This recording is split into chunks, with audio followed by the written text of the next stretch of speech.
Good afternoon. We're live from Montreal, Canada. We're here at Gala, and I'm with the wonderful Britta Aagaard. I hope I'm saying that correctly. Not really, but doesn't matter. Wait till I spring you my name, then I'll let you try in Dutch. Aagaard is a small language. Okay. And we're talking a bit more about LangOps and the changes in the localization industry that are most prevalent. Britta, since you're one of the co-founders of LangOps, I should say, one of the people that thought up the concept at the very beginning, what do you think are the main challenges that organizations typically face when they're integrating these new technologies, the new LangOpsy technologies, into their digital transformation efforts, and how do we best address them? So one of the fundamental ideas behind LangOps is that it is a cross-functional approach. And this actually points directly to the main challenges, because especially in large organizations where LangOps really makes sense, there is a lot of a siloed approach. So I would say actually acting in the interest of a cross-functional approach and a team is really difficult for many organizations. We talk a lot about technology is something that wants to help us reduce complexity, but what we see is that complexity on an organizational level actually increases. Yeah. So that's a challenging thing. What role do you think multilingual AI is going to play in the future of our industry? For now, we're seeing a lot of applications directly to translation work, but I'm sure that AI can be applied in a much broader sense. Wouldn't you agree? Yeah, totally agree. And I think that is the core value also that LangOps actually can bring not only to our own industry but actually to the users of, and this is what that we want to serve.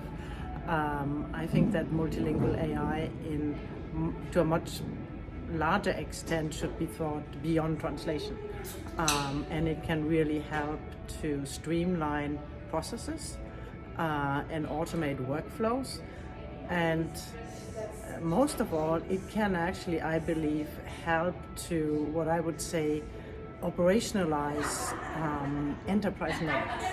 And what I mean with that is there is a lot of knowledge in ways of working, but also in data that many of these maybe decentralized teams are sitting on, and they have their ways of doing it. And AI can help us to actually get all that unstructured, maybe not institutionalized knowledge yet, into the processes. And this is then driven by AI and data, because when we understand how the data should flow, then we can also integrate what the intention of the users are. Exactly. Yeah. Do you think the leadership qualities for leaders in our industry are shifting a little bit as well? That there's new requirements for leaders in localization to be having? Yeah, I think that totally, and not only in localization. If I take myself, then I mean there is so much that I don't know, and so much that I will never understand. I can try to be on top of trends of where the business should go. I mean, to be strategic, but I need to rely on so many different capabilities and really also trust that someone else has something to bring to me. So I think everything that is somehow hierarchical will be challenged, and curiosity and teamwork is key. Interesting. So last question this afternoon. I think LangOps particularly could be effective in improving the global customers' experience for businesses. How do you see it enhancing these new markets? Again, I think understanding AI is multi-dimensional. It is not only maybe machine translation, which is a single purpose tool. We have now the opportunity to also be bi-directional, Yeah. meaning we can actually use these technologies that we also use to translate and localize, but actually to understand our customers Yeah. and feed that data in, again, a multilingual format into the loops of what we want to improve and also develop as products. Awesome. Well, thank you so very much taking a couple of minutes here this afternoon talking about LangOps, and So I really appreciate. What have you learned about LangOps these days?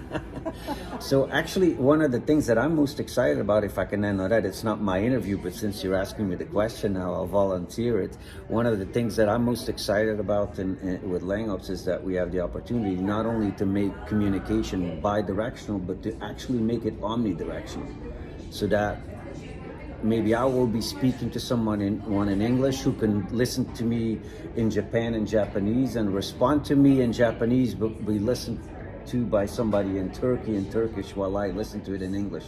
I think that's a mind-blowing opportunity that comes with the new technologies that were not available in the past. And it just inspired me to add to your last question, where happy.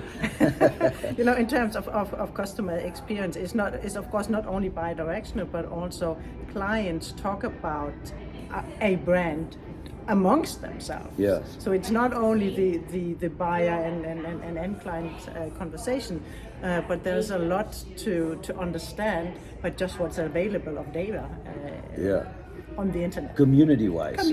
Community-wise. Very good. Yeah. Thank you so very much, Britta, and we hope to run into you at a conference very soon, so we can ask you some more questions. Thank you for sharing your knowledge. Thank you.